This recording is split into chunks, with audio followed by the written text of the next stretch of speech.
Friends, আসসালামু আলাইকুম। কেমন আছেন সবাই? আশা করি সবাই ভালো আছেন। আজকে আমি আবারও নিয়ে এসেছি একদম ভিন্ন ধরনের একটা ফুড আইটেম। আপনাদের সাথে আমি এটাই আজকে শেয়ার করব। আমার ফুড আইটেমটার নাম হচ্ছে চিকেন বেলুন পাই। তো কিভাবে আমি তৈরি করেছি চলুন আপনাদেরকে দেখাই। এখানে আমি একটা বল নিয়ে নিয়েছি। বলে আমি দিব কিছুটা পরিমাণে দুধ।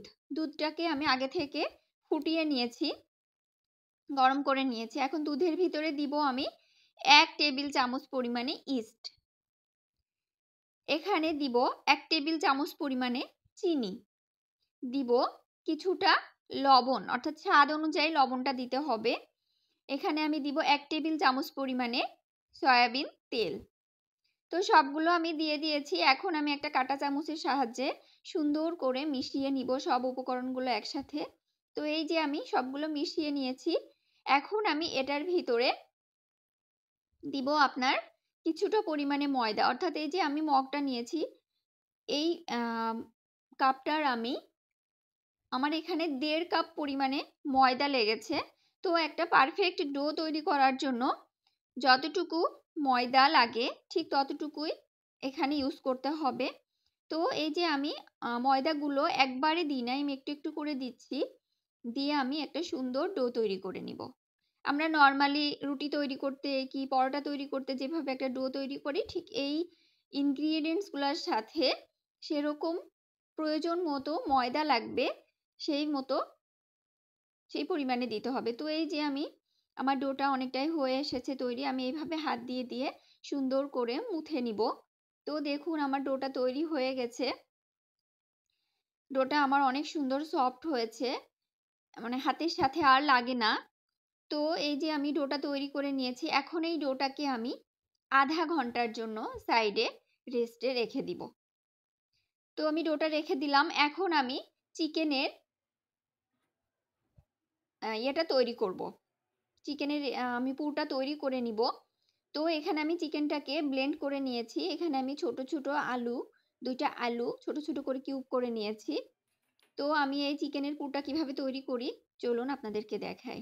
তো এই যে আমি এখানে একটা প্যান নিয়ে নিয়েছি। প্যানে আমি কিছুটা তেল দিয়েছি। এখন এই তেলের ভিতরে আমি পেঁয়াজ দিচ্ছি। পেঁয়াজের সাথে আমি আলুগুলো দিয়ে দিব এবং চিকেনটাও এখানে দিয়ে দিব। দিয়ে সবগুলো উপকরণ একসাথে মিশিয়ে আমি সুন্দর করে আলু এবং চিকেনের এটা ভাজতে থাকবো। তো নর্মালি আমরা চিকেন রান্না করতে যে সব মশলাগুলো ব্যবহার করি ঠিক সেই মশলাগুলোই এখানে দিতে হবে। দিয়ে চিকেনটা এবং আলুটা সুন্দর করে আমি এখানে ভাজি ভাজি করে নিব। তো আমি এখানে দিলাম কিছুটা আদা এবং রসুনের পেস্ট। এখন দিব কিছুটা পরিমাণে ধনিয়া গুঁড়া। এখানে দিব 1 টেবিল চামচ পরিমাণে জিরার গুঁড়া। দিব কিছুটা পরিমাণে লাল মরিচের গুঁড়া। তো এটা দেখা যাচ্ছে বাচ্চারা খেতে পছন্দ করে, যার কারণে মরিচের গুঁড়াটা আপনারা আপনাদের প্রয়োজন মতো দিবেন। বেশি মরিচ হলে আবার বাচ্চারা খেতে চায় না। দেখা যাচ্ছে এখানে আমি দিলাম লবণ।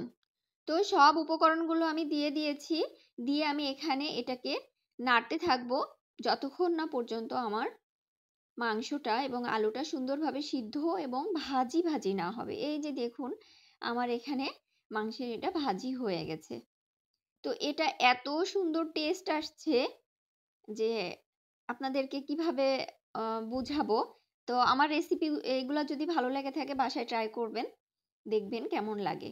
তো এই যে আমি আধা ঘন্টা পর চলে এসেছি, ওদিকে আমার মাংসের পুরটাও তৈরি হয়ে গেছে। আর এই যে ডোটাও আমার হয়ে গেছে। এখন ডোটাকে আমি আরেকটু হাত দিয়ে মুথে নিব। নিয়ে আমি চিকেন বেলুন পাইটা তৈরি করব।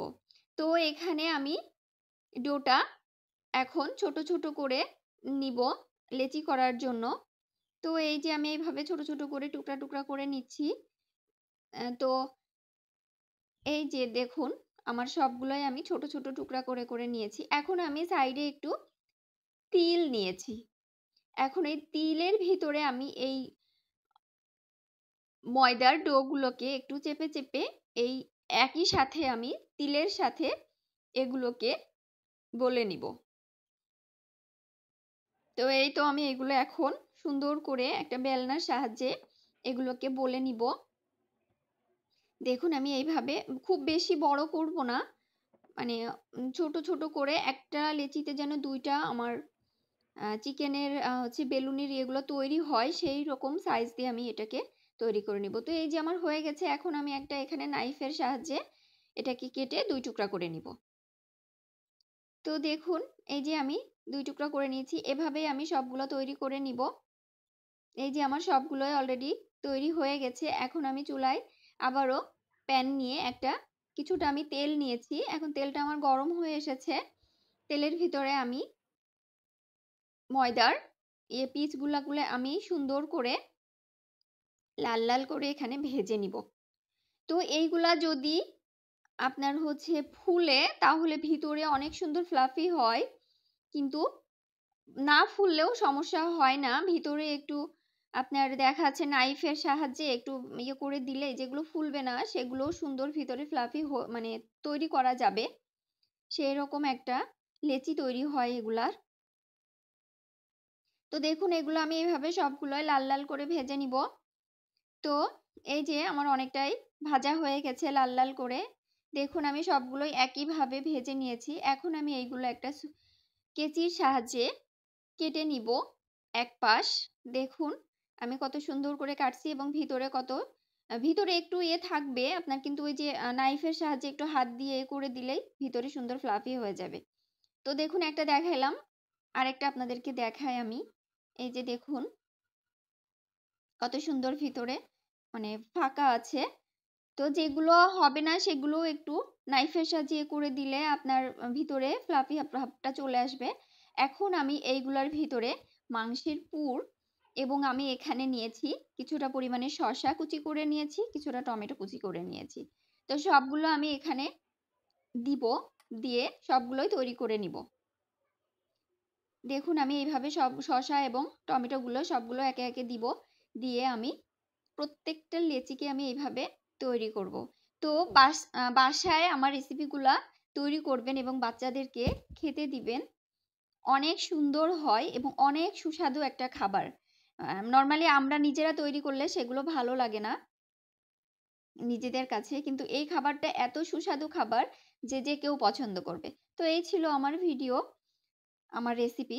যদি ভালো লেগে থাকে অবশ্যই আমাকে সাপোর্ট করবেন, লাইক দিবেন, কমেন্টস করবেন যে কেমন হয়েছে এবং আমার জন্য সবাই দোয়া করবেন। আল্লাহ হাফেজ।